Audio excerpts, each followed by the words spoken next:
This is Healthcare's Missing Logic podcast, episode number 195. Today, our special guest is nurse leader Michele Derheim. Michele gives her personal experience of work-life balance and overcoming feelings of guilt as a healthcare leader. Stay tuned.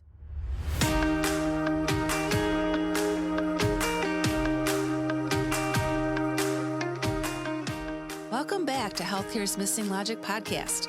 This is the only podcast that shows you how to leverage polarity intelligence, an essential competency for healthcare leaders, and the missing logic in healthcare, so you can create healthy, healing organizations and become a thriving, resilient, and unstoppable healthcare leader.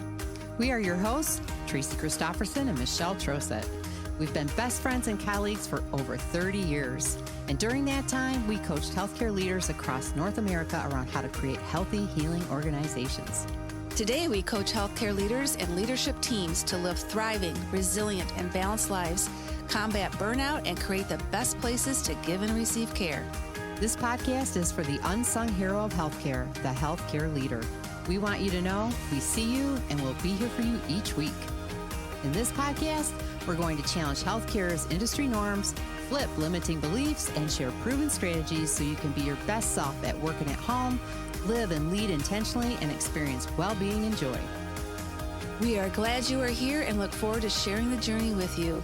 If you aren't totally convinced this podcast is for you, just listen to a few episodes and convince yourself. Well, hello, everyone. Welcome to another episode of Healthcare's Missing Logic podcast with Michele and Tracy. Hey, it's Tracy. Hey, it's Michele. live from California. We're doing this Yes. remotely.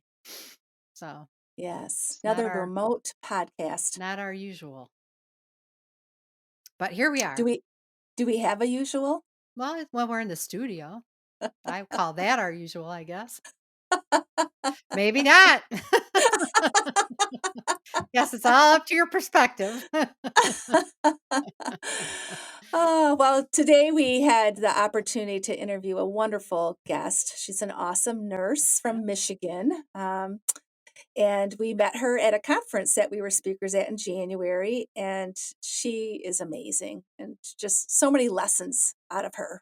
Yeah. Well, she's walking the talk, Yeah. And we were presenting on kind of reclaiming your life and, leveraging and balancing personal and professional lives. And she was in the audience, stood up to say a few words, and it was obvious that she had a lot of lessons and had been able to implement some things to help her stay on track with these pieces. And so we asked her if she'd be on our podcast, and she was like, sure. So it was great. Yeah. We always like it to meet a leader that can talk to all the leaders out there. So we know you're really going to enjoy this episode. Yeah. So let me introduce our guest to you. Her name is Michele Derheim, and she's enjoyed the breadth of roles her nursing degrees has allowed her to fill in her 30-year career. Michele started working in a neonatal intensive care unit directly out of nursing school and transitioned to adult ICU. As a bedside nurse, Michele acted in charge nurse and staff educator roles, as well as teaching clinical groups of nursing students in their critical care rotations. Kind of sounds like my past. Michele took on her first formal role as a leader managing an operating room and ambulatory care center. This first formal leadership role taught Michele many important lessons about resilience, boundaries, and life priorities, and you're going to hear more about that very soon. She currently is the clinical nurse director for Pediatric Intensive Care Unit, the Pediatric Response Team, and Pediatric Dialysis Unit at the University of Michigan's Mott Children's Hospital. Well, welcome, Michele, to Healthcare's Missing Logic podcast. We're so excited to have you here with us today. I am excited to be here. I've been looking forward to this since we spoke. Yes. Yeah. Welcome. Okay, so the first question we want to ask you is we would love for you to tell our listeners briefly how you chose to become a nurse. All right. Well, it's something that a little emotional sometimes for me, and I tell this story to a lot of my new staff when they start because I want them to understand my motivation for being a nurse, and I love to hear their stories as well. So we always do that. But when I was 15 years old, my mom was diagnosed with cancer, and over the course of the next 9 months, I cared for her, and she unfortunately did not survive that battle. But the last few weeks of her life, she, of course, spent time in the hospital, and she didn't want to die in our home. She thought that that would make it hard for me to live there. So she chose to die in a hospital. And there was a nurse that we had gotten to know. Her name was Maria. And Maria was just this fire plug of a little lady. And I loved her because she always wore pantsuit, jumpsuits, and just she looked cool when you're 15, 16 years old. Somebody who has a little bit of fashion sense when they're coming to work. And she never sat still. She was just always on the move. So my mom and I had both learned to enjoy Maria. And so she'd gotten to know us some as well. At that point, she'd been working on the oncology unit for well over 20 years. And the morning Mm. that my mom slipped into a coma, Maria knew that this was probably her last day. So Maria came and got me. She knew I didn't sit still very well, just like her. And she said, "Come on, I'm going to teach you how to give your mom a bath."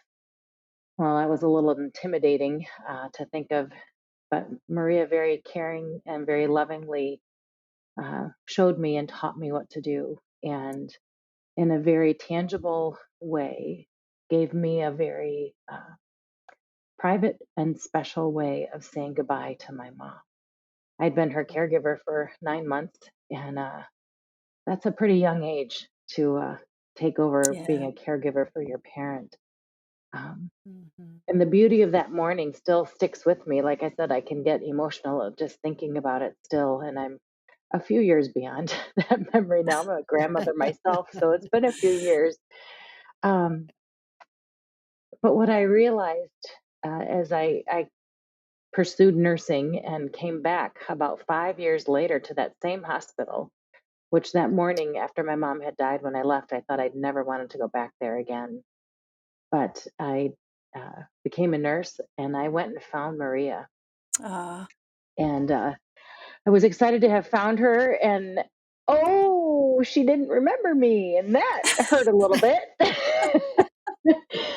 But as I developed my own practice, what I realized from Maria is that that gift that she gave me, she had given literally thousands of times.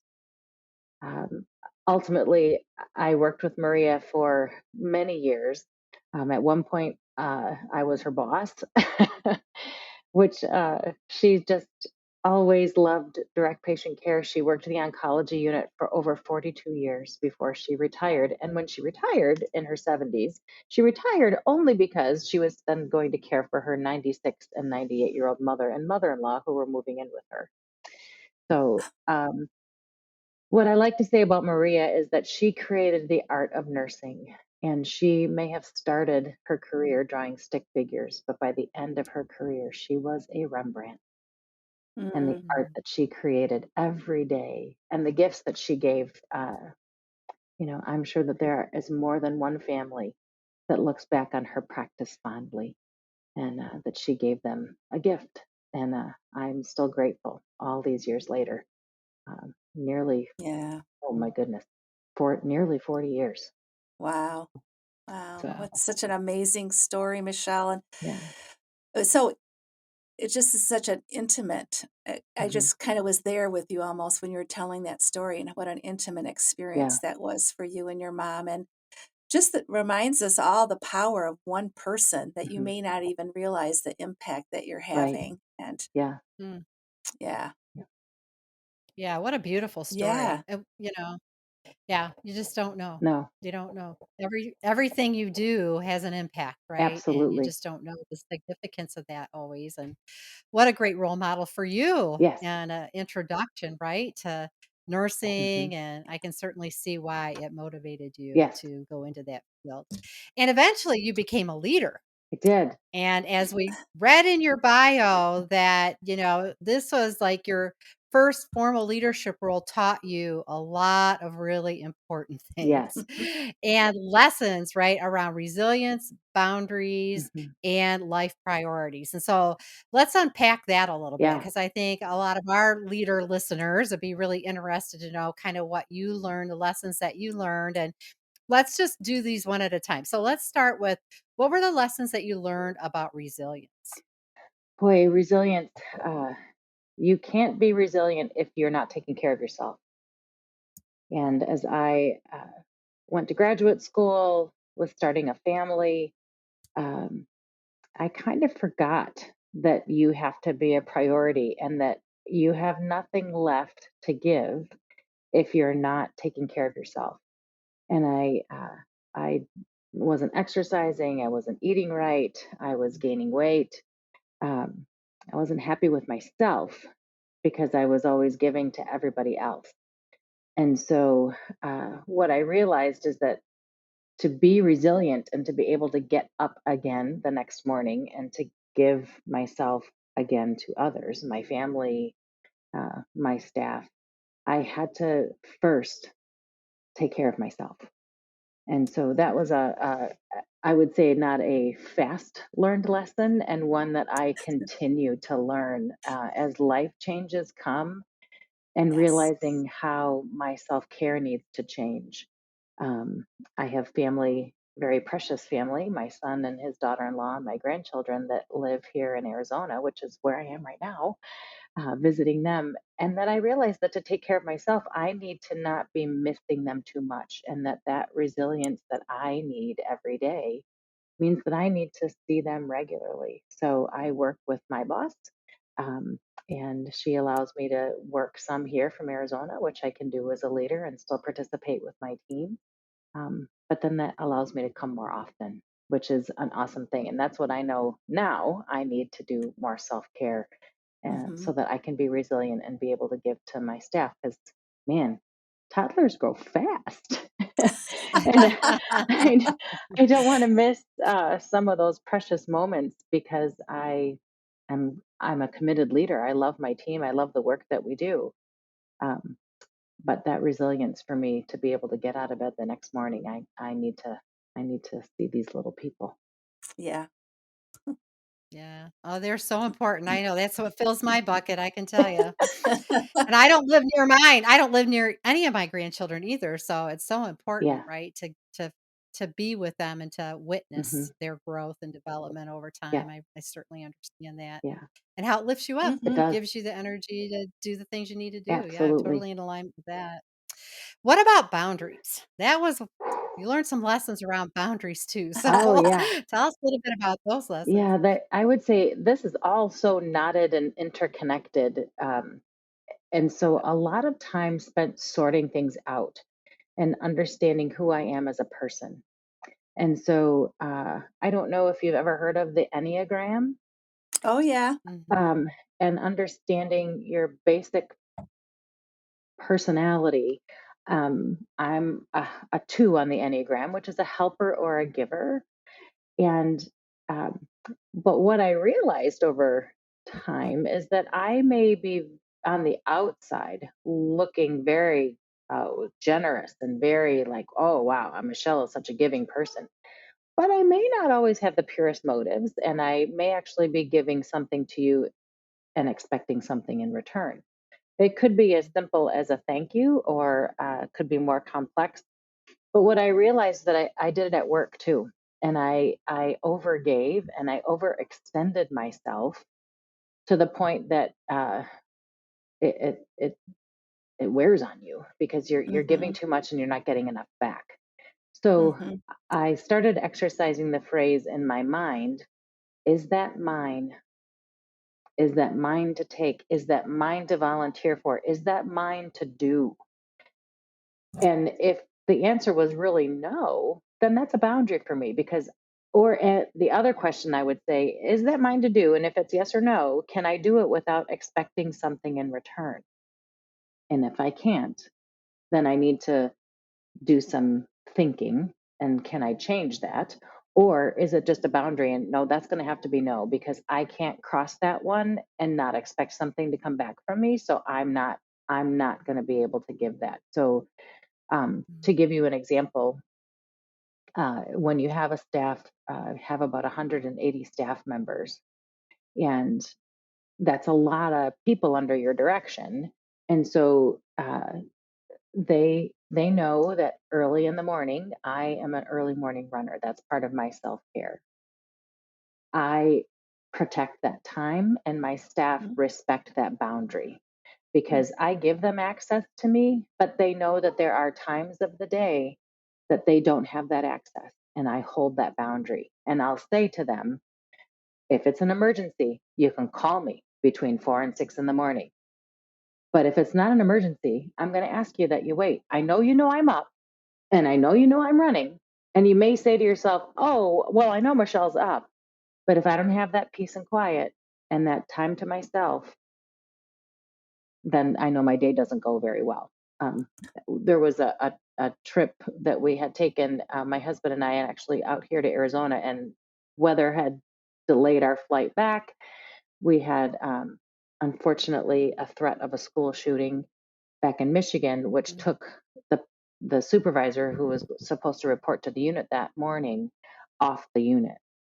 And so, for Mm. all very good reason. So that's an emergency. She contacted me. So I immediately got up on about 3 hours worth of sleep and went to the unit because, of course, the Joint Commission was showing up that day. So Of it's course. like, really? And so the charge nurse, though, on the night shift, when I came in to do the sweep of our unit to make sure that we were ready for our esteemed visitors, said, "Did you run?" And I said, "No, I didn't have enough time." And she's like, "Ooh, what can I get you? Do you need caffeine?" So the great part of it is that when you make your boundaries clear, Mhm. staff will respect them, Yep. and Yes. you actually can then mentor them and guide them. Mhm. And just one more example of a boundary that I have for myself that I don't expect of my staff. So much I get concerned. I am such a morning person. I'm up at 3 a.m. It's just my habit, and it's when I can have that peace and quiet. Um, but I also go to bed at like 7:30. So people, you know, don't say I don't sleep. I do sleep. But on my email, I have a closing line that says, my work hours are my choice to promote my balance. Please do the same and answer the email during yours. Because I don't want staff to see that I'm sending email at 3 and 4 in the morning and think that I have that expectation of them. I don't. Right. So I want to make sure that they understand that that's how I maintain my balance. That's my boundary for me, but you're never going to get an email from me at 9 o'clock at night. Nope, it's not going to happen because I am sleeping. So, but I encourage others to do that, and I want to respect that. So, that whole resilience and boundaries, it's so fluid, and life to me, just the older I get, the more I realize that the less it's not the boundaries, but the lines and the compartments and the having it, I have to be this way at work and I have to be this way at home. That nope, this is me. You get me, and what? No matter where I am, this is me. Uh, and so Yeah. life Mhm. becomes much more fluid, and you can flow, and you don't have to have like, well, no, this is my home box, and this is my work box, and this is my family box, and this is, it doesn't Right. work. So the Right. difference between Right. maybe boxes and boundaries, maybe that's the difference for me. Well, I think it's unique to each person, right? And so you have found what works for you, Hmm. right? And how to flow between them, and that's something that we also talk with leaders about. Life is dynamic. Right. Mhm. You are who you are, and you're bringing all of who you are in every place that you're in any environment Right. that you go to, right? So it's just really, it's not so much the things you do, right? It's what you're not doing Hmm. that's impacting your ability to be resilient Right. or your ability to have boundaries, Right. right? So that's kind of understanding those things and learning that Hmm. for yourself, Yes. right? Well, what about life priorities? Yeah. Now that also, right, kind of feeds right into this little, Yes, threesome, Yeah. right? The Mhm. yes. equation. Yeah, Yeah. absolutely. Um, so this is why your polarity map spoke to me so much when we met, when I attended the conference Mm, where mhm, I just felt like my whole leadership team, we were very fortunate to have been able to all be there. Um, that polarity map, because of the fluidity of it and the back and forth, really spoke to me. So it's the same with priorities. It's my life priorities. I don't have to have the boxes because it's not a problem to solve. This is my life. And so my vacations, my rule with my family is that, um, and when everybody's sleeping and I'm up early, I work. When everybody's awake, I don't work. And Mhm. so that it's not a problem to solve that work creeps into vacation time. It's that this is where I can slide the dial up and down. I do less work, more family time, and then when I'm home, I can do more work and less family time. And so that whole thing about the priorities is really, some of it's timing, some of it's place, some of it, work can get more demanding. You have an employee, unfortunately, that may show up, that has a severe emotional problem or a substance abuse problem, and yeah, that's going to take some time, and that may be a 15-hour day to help get them the mm, help and get them connected.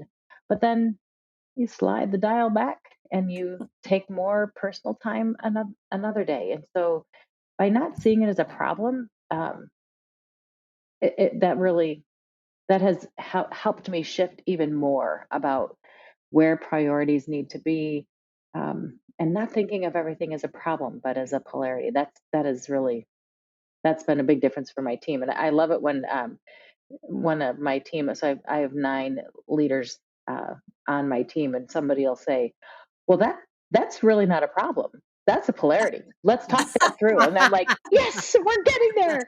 So it's been really fun since the conference to, have those yeah. conversations with the team. Oh, Yeah, well, so much of what you deal with as a leader is a polarity. It's not a Oh, problem, right? But for sure. we've only had that pair of lenses on for so long. Hmm.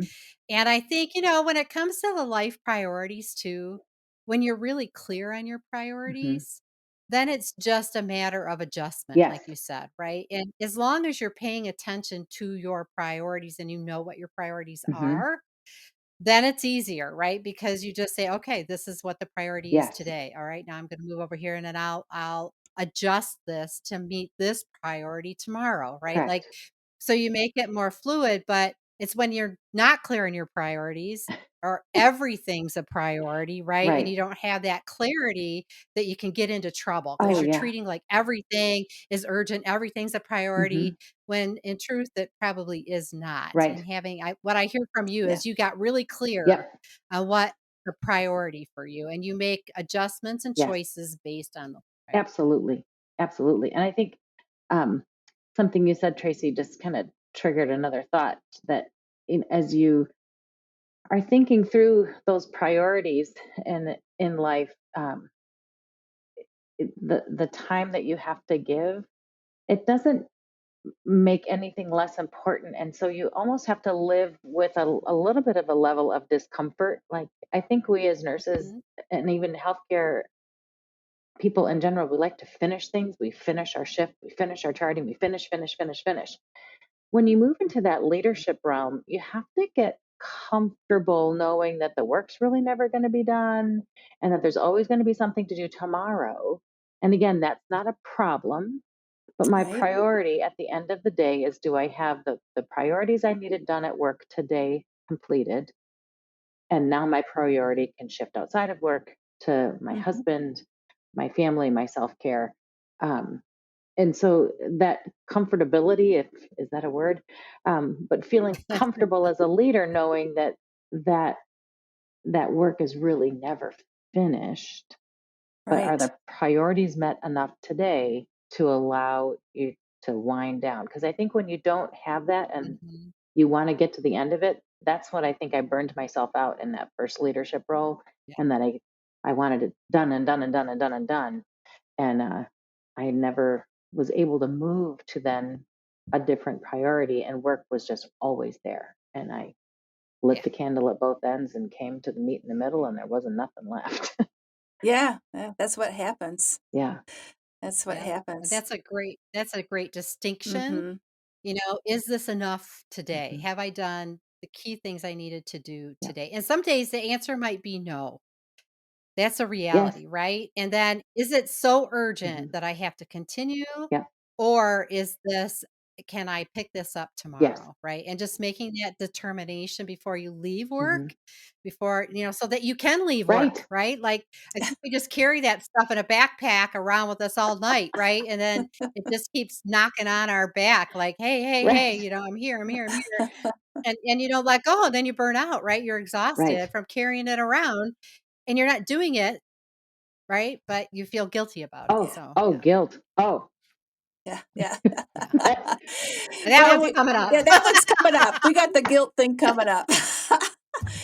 Well, Michelle, we so enjoyed meeting you at that leadership hmm conference. And just for our listeners, Tracy and I delivered a 4-hour keynote address um, you know, to over 200 leaders in hmm Michigan in January, and Michelle was in the yeah. audience. And we know when we introduce polarities to certain people, there are people that are naturally polarity thinkers. They just never Hmm. even knew what to call it. Right. And you certainly were figuring this out with your Hmm. own journey. Yeah. Um, and we were so thrilled that we had the opportunity to actually introduce the professional life and personal life Hmm. polarity. It's a key one that leaders struggle with. And we work with leaders in our coaching programs on this particular one.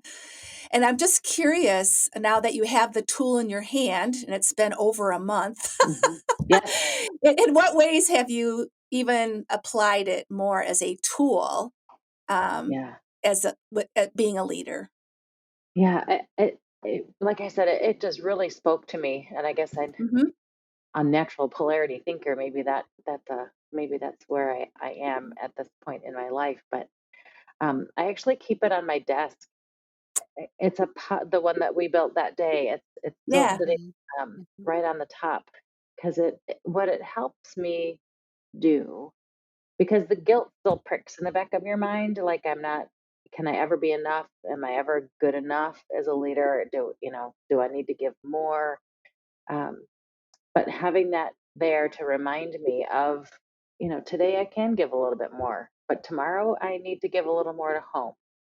And so, mhm, that ability to see it that way and to let the Hmm. guilt go. And I think I shared this with you guys that day, that I had a very, very wise mentor. And she said to me, Michelle, no one can make you feel any way that you don't allow them to. And that just, wow. So nobody can make me feel guilty. I choose to feel guilty. mhm, Nobody can make me feel like I'm not enough. I choose to feel like I'm not enough. So the power of that is that I can also choose differently. And Yeah. so I can choose to say, you know what, I am enough. And yeah, there's tough days as leaders, and yeah, there's days I get tired too. But overall, I know that I have the confidence of my staff, and the ability to lead this team, and that is a something I've been through as a leader in several leadership roles, and been able to replicate, if that's the right word, that culture of being a trusted leader. And Mm. so I take that forward with me, and on those days when you feel that little pinprick in the back of your mm, mind, to reassure myself that nope, not gonna, I'm not going down that hole, I'm not going down that rabbit hole yeah, today, and pull yourself out. And that's yeah, my choice. And Yeah. I choose to have that power over my own emotions to pull myself out of that. So Yeah. mhm, Well, that mhm. little Yeah, prick in the back of your brain is your early warning sign, right? That's yeah, on the map itself. Like, oh, there's that feeling again. Hmm. I have a choice now, and you can Yeah. move into action. Yeah. Yeah. Yeah. Absolutely. For sure. Yeah, and I like that you're keeping it right in front of you because I think that's so Yeah. important. Sometimes we create these tools, we think, "Oh, I know that," right? Like, Yeah. but I think until you create that habit, until you really Hmm. embed that thinking into your everyday, make it like a, unconscious competence, you need those reminders. You need that roadmap in front of you to remember where I'm going, why I'm here, keep those early warning Yeah. signs in front of you and be mindful about the action. So I think that's really Yeah. great that you're keeping Yeah. it in front of you and that it's helping you. And I think back to the guilt thing. Well, we've just been so, I guess, surprised and not surprised at almost every leadership group that we talk with. The guilt thing comes Hmm. up, right? The guilt about not doing enough at work or not being there when everybody else is working and struggling so hard, not being at home, right? Right. When you're at home, not being at work, like that whole tension, Oh, right? yeah. Which is really what's represented in that tension between your professional life and your personal Hmm. life and those feelings, right? Those Right. feelings of Right. guilt. But what is maybe, other than I think you just gave a really great example, right, of kind of letting go and making Yeah. choices is when it comes to the guilt. What other recommendations would you have for leaders that are kind of struggling or grappling with this guilt and how they might let go of it? Yeah. I really think examining yourself and the expectations that you have for yourself, because I think so many times we set ourselves up for that guilt and that failure by having unrealistic expectations of ourselves. So, you'll never make 100% of the people happy 100% of the time. And you have to accept that as a leader. Uh, you have to Yeah. accept how your role changes.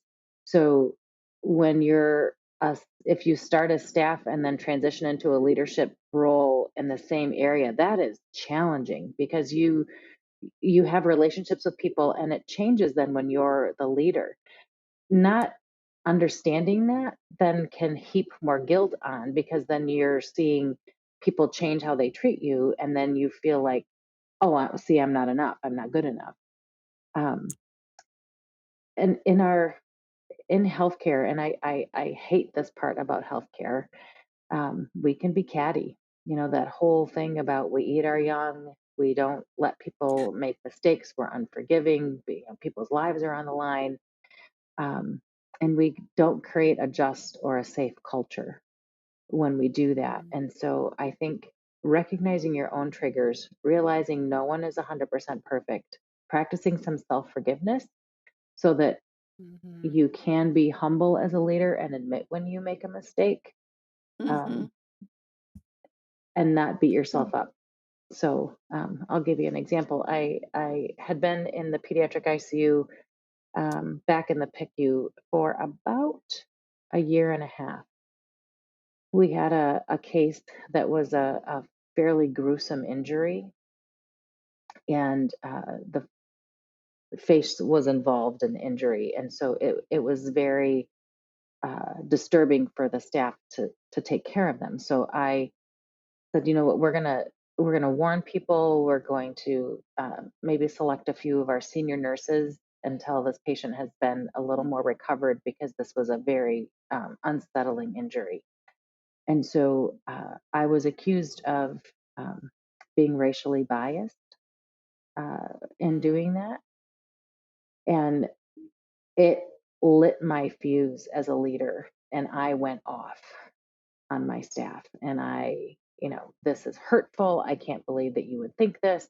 This is in by no means racially motivated.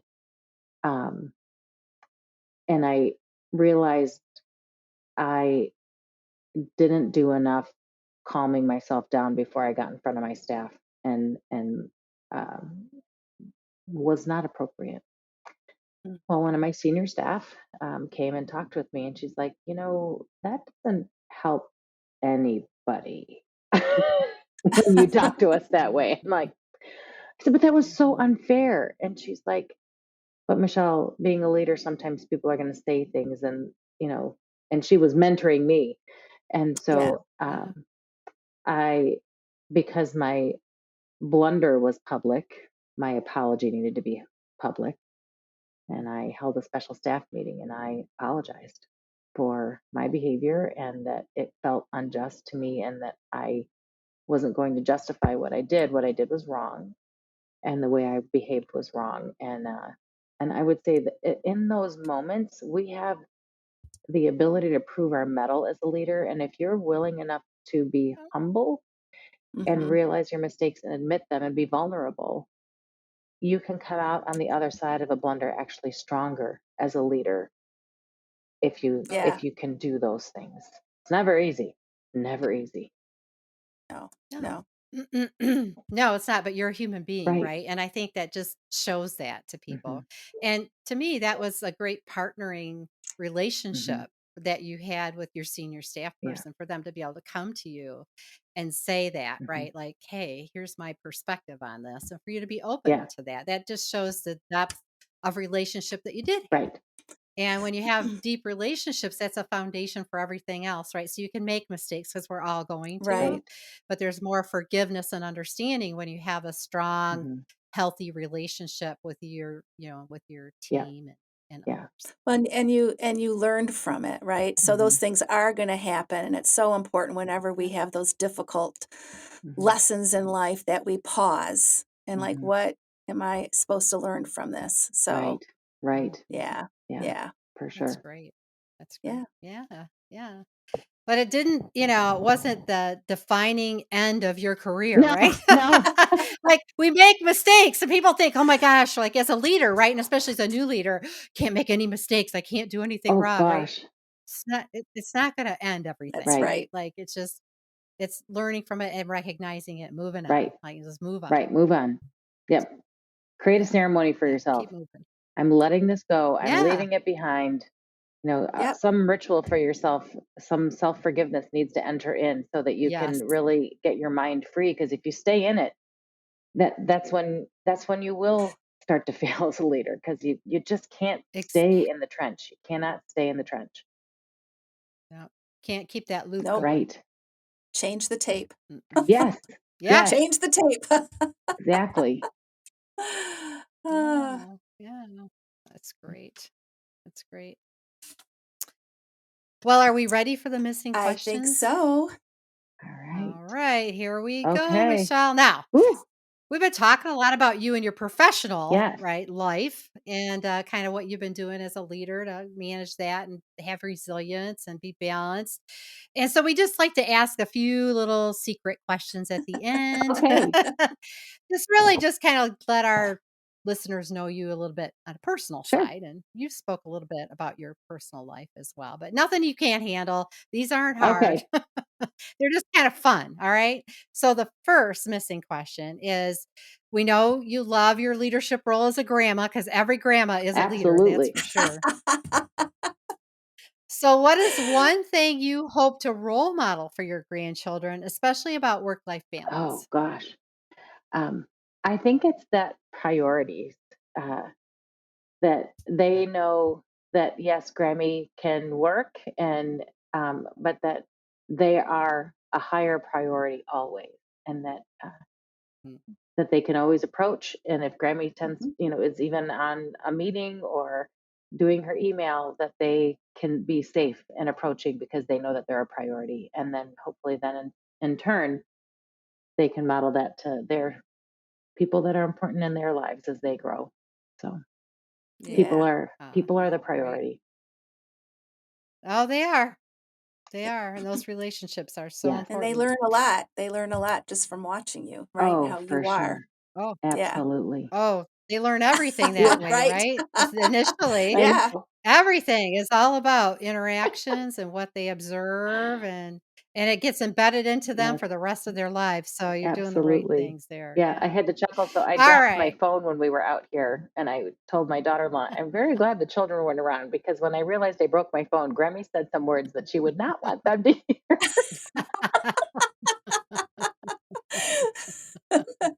Oh well, things like that happen too, Right. right? Yeah.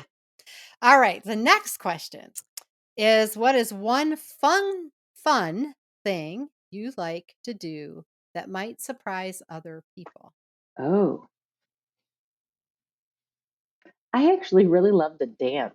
All right. There, it's Awesome. kind of I I don't know. My sister, my oldest sister, was on a dance team uh, when she was in high school, and I just always thought that was the coolest thing. And so we used to dance in our basement when I was a kid, and I still love to put on some good music. I don't care if I'm the only one. I'll just move around and dance. It's fun. I love to just enjoy the movement and the music, and it's a good release for me. So Cool. sometimes it may be 3 o'clock Oh, in the that's morning awesome. and I'm just dancing in my basement, but I don't care. Oh, That's good for you. Feed your that's soul. great. Absolutely, absolutely. They say dance like nobody's Yeah, watching. Well, yeah. I'm very sure Yeah. nobody's watching. So. I just came across this reel this weekend. I don't know if it was Instagram or Facebook, but this guy, he dances every morning with his Oh, coffee, and he kind of mock sings, right? He lip syncs and yeah, dances, and I was just like, wow, what a great way to just kind of wake up and That's do let your right. it thing. go. It's Yeah, just really just fun. let it Yeah, go. let it go. I can Yeah, relate. I Oh. totally can relate. So yeah, that would yeah. probably surprise a few people. Oh, that's awesome. That's Uh, awesome. Well, we cool. have one more wrap-up question for you, Okay. Michelle. And as we teach healthcare leaders about polarity intelligence, and we're Mhm. trying to bring that both and mindset or both and thinking into healthcare. And polarities are everywhere. Yeah. You were introduced to the professional life and personal life, but they are Mhm. everywhere. Mhm. And everyone has a preference pole. So even though they're both equally important to achieve a higher purpose, we tend to lean more towards one pole over the other. So I'm going to share a polarity with you, Okay. and I want you to tell us and our listeners what your preference pole is. Okay. Okay? Okay. Okay. Present focused and future focused. Ooh, future focused. Oh, that didn't take her long at all. Yeah, I can lose Definitely a preference. Came right I out. know. I can lose the present by looking forward to what's happening next, and then like, wait, well, 2 weeks ago I was looking forward to this, and I'm looking past it to what's happening 2 weeks from now, and I'm not appreciating what I'm doing right now.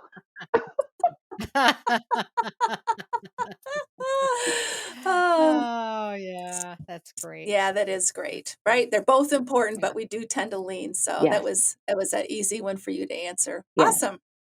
yeah, yeah, Well, good. it has been Aw, just awesome having you as a guest on Oh, our this has been fun. podcast. This Yeah. has been really So, fun. This has been fun. oh, well, good, good. You good. can add podcasting to your fun list. Yeah, Yeah. it's like hanging out with a bunch of friends. This has been really great. Yeah, I know, isn't it though? It's Yes. great. Yeah. Are there any? Well, we're so grateful that you Yeah. decided to join Oh, us, right? That you agreed to share your story. Yeah.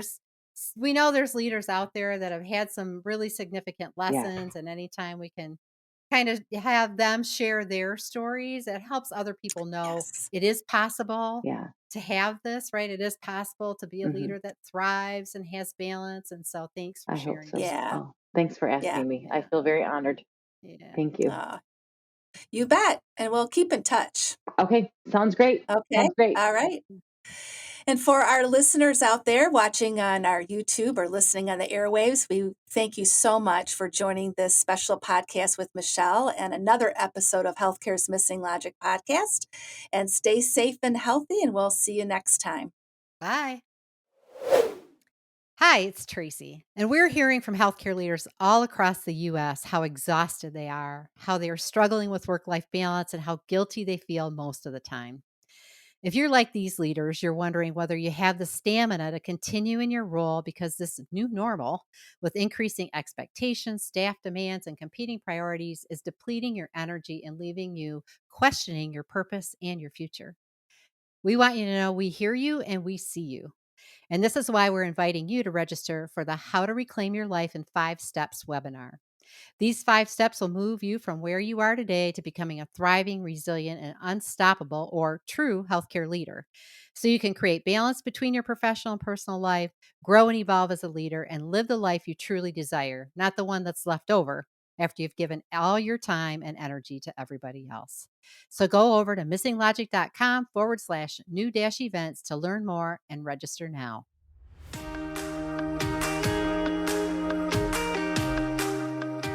We hope you enjoyed this episode of Healthcare's Missing Logic podcast, now a top-rated podcast for healthcare leaders. Please share this podcast with other healthcare leaders and anyone else you think would benefit. We are certain that if you found value in it, they will too. If you haven't already done so, please hit that subscribe button so you don't miss any episodes. And also, it would mean the world to us if you took a quick moment to leave a rating and review on Apple Podcasts, Stitcher, or your favorite podcast player. It helps to get the word out about our podcast and incredible guests. Be sure to subscribe to our YouTube channel if you want to watch our podcasts. You can also follow us on our Missing Logic social media channels, LinkedIn, Instagram, Facebook, and Twitter. Until next time.